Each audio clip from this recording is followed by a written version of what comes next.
La pratique du saut à l'élastique s'inspire directement d'un rituel qu'on appelle le saut du Gaule. Cette cérémonie a lieu chaque année au Vanuatu, à la saison de la récolte des ignames entre avril et juin. Il s'agit d'un rite de passage à l'âge adulte qui consiste, pour les jeunes hommes uniquement, à sauter d'une tour de bois haute de 20 à 30 mètres, retenue uniquement par des lianes attachées aux pieds. Pendant les 5 semaines qui précèdent le saut, les hommes du village construisent collectivement la tour de bois, le Gaule, assemblée sans aucun clou, avec des plateformes de saut installées à différentes hauteurs. Chaque sauteur est chargé de fixer sa propre plateforme, et le chef de cérémonie aura le privilège de sauter du sommet de la tour. Chaque participant doit aussi sélectionner avec soin ses lianes, celles qui le retiendront par les pieds à la tour. Il doit en calculer la longueur exacte, pas trop courte pour que sa tête effleure le sol en fin de course, mais pas trop longue non plus pour ne pas se blesser. Les lianes doivent être assouplies en les battant avec un rondin et en les enveloppant dans des feuilles humides. Ce travail préparatoire est essentiel pour qu'elles ne cassent pas lors du saut.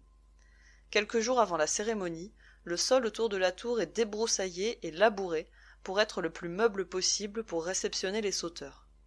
Enfin, le jour J, les participants prennent un bain rituel, s'enduisent d'huile de coco avant de revêtir leur parure cérémonielle. Toute la communauté est présente pour assister au saut. C'est une journée festive, ponctuée de chants, de danses. Tous les hommes qui ont bien sauté sont acclamés avec joie, comme des héros. Une légende est rattachée à ce saut. Plusieurs variantes existent, mais globalement, c'est l'histoire d'une femme qui voulait fuir son mari. Pour s'échapper, elle grimpe en haut d'un banyan et s'accroche discrètement des lianes aux pieds avant de sauter dans le vide. Son mari, qui la pourchasse, n'a pas vu qu'elle s'était ainsi harnachée. Il saute lui aussi et se tue. Le saut du Gaule est donc à l'origine un véritable symbole de virilité, l'occasion pour les hommes de laver cette humiliation et de prouver leur valeur aux femmes. Progressivement, il devient plutôt associé à la fertilité, un rite agraire doublé d'un rite de passage à l'âge adulte. Les habitants de l'île sont reconnaissants de ce que la nature a à leur offrir, notamment des ignames à la base de leur alimentation.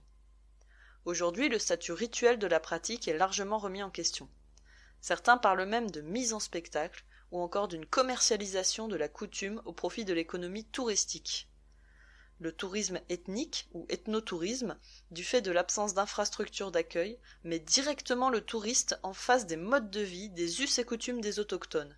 L'expérience est censée être plus intime, plus authentique, et pourtant elle questionne et elle inquiète. En effet, dès les années 50, la pratique commence à intéresser les Européens. Un premier film est tourné en 1955 par des missionnaires catholiques italiens. La cérémonie annuelle est alors décalée spécialement pour les besoins du tournage. Suite à ça, de plus en plus de sauts sont organisés en dehors de la période traditionnelle pour satisfaire les touristes venus en visite sur l'île. Là se pose un vrai problème. En effet, les anciens avaient remarqué que la saison des ignames était la plus propice pour avoir des lianes de bonne qualité, assez souples et assez élastiques pour éviter les accidents. Réaliser des sauts en dehors de cette période, en plus de dénaturer un rite ancestral, c'est pour les participants s'exposer à de graves blessures, des dislocations, voire la mort. Et en 1974, la reine Élisabeth, en visite sur l'île, assiste ainsi à un tragique accident. Aujourd'hui encore, cette question divise et renforce les tensions entre tribus, ce qui a conduit très récemment à l'abattage de certaines tours rituelles pour empêcher l'organisation de sauts touristiques. C'est cette pratique ancestrale qui a inspiré au néo-zélandais Alan John Hackett celle du saut à l'élastique. Dans les années 80, il conçoit un cordon élastique super extensible permettant de sauter de hauteurs bien plus grandes. Il expérimente lui-même son invention en sautant de plusieurs ponts, mais surtout, en 1987, en sautant du 2e étage de la tour Eiffel. Le symbole est fort. Un homme fait du yo-yo sous la tour Eiffel. Son message se veut aussi politique.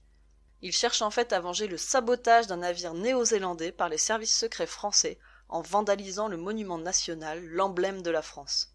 Son geste, très médiatisé, permet la démocratisation de cette pratique au tout public en Europe en tant que sport de l'extrême, provoquant par là même une vague de protestation des insulaires pour ce qu'ils considèrent comme l'appropriation non autorisée de leurs propriétés culturelles.